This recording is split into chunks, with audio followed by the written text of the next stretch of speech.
Good morning. Thank you so much again for joining me today. My name is Sherry T with the Prosperous Group, and I like to hop on here when I can, give you some tips, some encouragement, some inspiration, whatever it is you need to have massive success in your own career. Today I want to talk about handling a situation when your boss is the problem.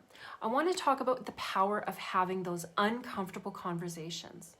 Now, I often read in social media groups that I'm involved with, people, especially women, asking for help on how to deal with difficult people or difficult situations involving difficult people, and they ultimately ask for help about how to fix it and who they should talk to. Here's an example. A frustrated EA wrote in and said, "What do you do when your boss cuts you out of everything?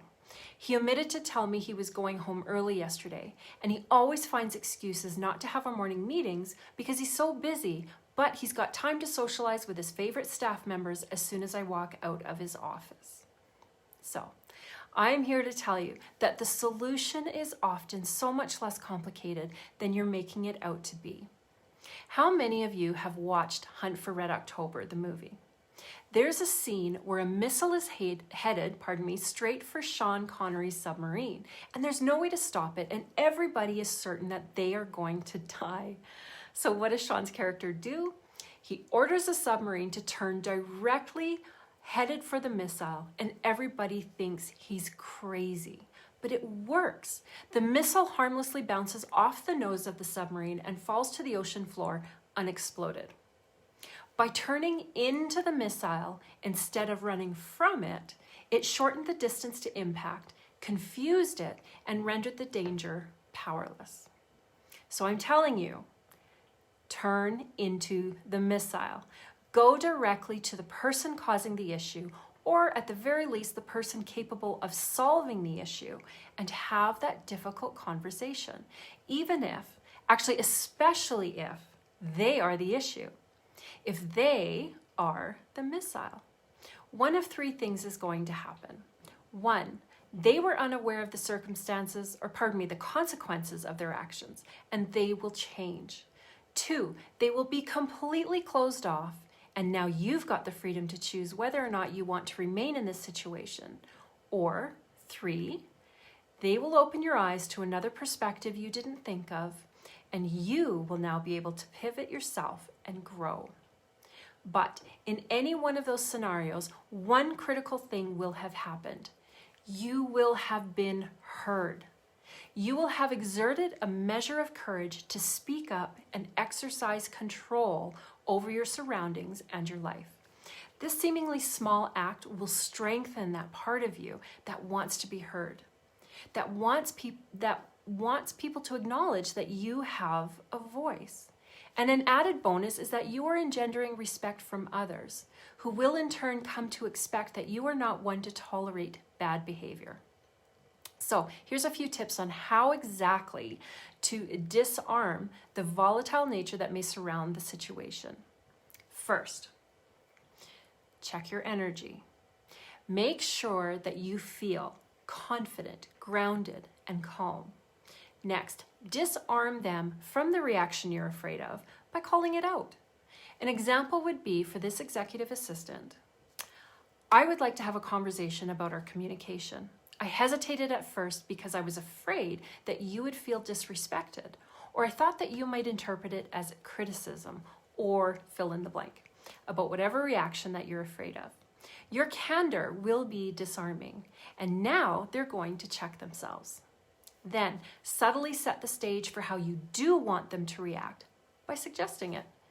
So, "I want to have a conversation about our communication. I hesitated at first because I feel you would be disrespected, but I know that you understand my motives are always to be able to support you to the best of my ability, and my job is always to help you succeed." Next, you want to state the problem in a way that makes them feel the least attacked. For instance, the EA wouldn't want to say, "You don't make any time for communication with me." Rather, describe the situation instead. She could say, "In order for me to support you fully, I need to know that I'm working with you, and we just aren't getting the time required in the mornings to collaborate. When our morning meetings are canceled, I feel cut off at the knees and I simply can't do what I need to do for you when this happens. Okay, next, state in clear, concise terms what you need and how getting it benefits them. The EA could say, I really want to get to a place where my role here shores you up to accomplish even more, where you can focus solely on your objectives with complete trust that everything behind the scenes is running like clockwork.